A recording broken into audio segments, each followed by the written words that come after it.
Some new insight today from both campaigns ahead of tomorrow night's critical presidential debate and the so-called mind games, as Vice President Harris and former President Trump are zeroing in on the policies at play. Now, the best indicator for how tomorrow night could unfold is by taking a look at what has happened in the past, as each candidate studies the other and their history on the debate stage.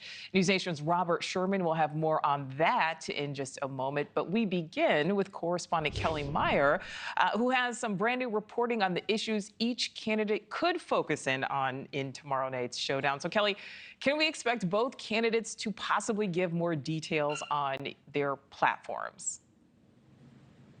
Well, this is certainly that opportunity for them to do that. We expect former President Trump, he could hit Harris on the economy and the border, and then the current vice president could hit back at Trump on abortion and democracy. That's what we've been seeing on the campaign trail. Now, Harris hinted at her potential strategy with this new campaign ad that started airing in Philadelphia today. That's where the debate will be tomorrow. It's also airing in Trump's backyard of West Palm Beach, Florida, and it features former President Trump's administration officials saying that Trump isn't fit to serve for another term. So Harris trying to get under Trump's skin ahead of the debate, and she also did some radio interviews this morning hinting at another part of her strategy and what she's been doing on the campaign trail that we've seen, and that's trying to highlight this difference between her and the former president. Take a listen to this.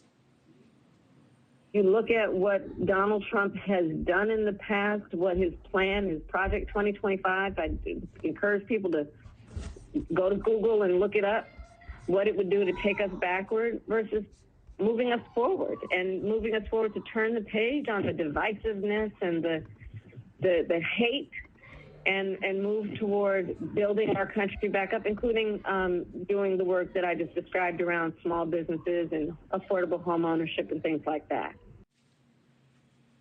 Now, Trump is taking to the campaign trail to outline some of his policy positions ahead of the debate. He laid out his economic vision in New York City, pledging to reduce the corporate tax rate from 21% to 15% for companies that make their products in the U.S., and tapping Elon Musk to root out federal government waste. And on Saturday in Wisconsin, he talked more about the changes he would make to the federal government, including eliminating the Department of Education and working with RFK Jr. on health issues.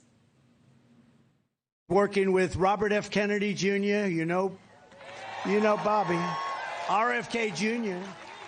That was a meaningful endorsement. That was a great endorsement. We'll take on the corruption at the FDA, the CDC, World Health Organization, and other institutions of public health that have dominated and really are dominated by corporate power and dominated really by China.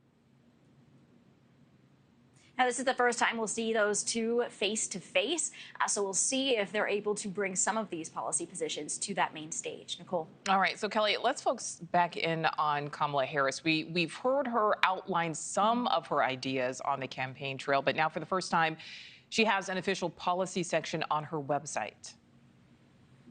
Yeah, if you go to her website and you click over to the issues page, it is now there. And it's been 50 days since Harris announced she would seek the Democratic nomination. Overnight, her team launched that section of her website with 57 days to go until Election Day, and just 2 days ahead of the first and only scheduled presidential debate. We've been combing through it, and much of it is the same message that she's been touting on the campaign trail, from her economic plan, tax cuts for the middle class, making rent and home ownership more affordable, and growing small businesses. She does go more into her push to raise the minimum wage, something that she doesn't get too much into on the campaign trail. And she also talks about term limits for Supreme Court justices, not something that she has called for regularly until now. And then if you go over to Trump's website, he has about 20 top issues listed as well, very similar to what he touts on the campaign trail: rebuilding the economy, ending inflation, and securing the border.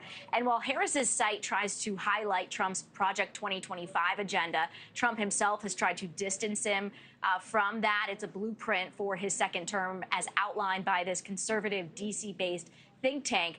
So we'll be watching to see exactly what they do tomorrow night here, Nichole. Oh, yes, we will be watching. All right, Kelly, thank you. Well, thanks for watching. Go to joinnn.com to find News Nation on your screen. And don't forget to click the red subscribe button below to get more of News Nation's fact-driven, unbiased coverage.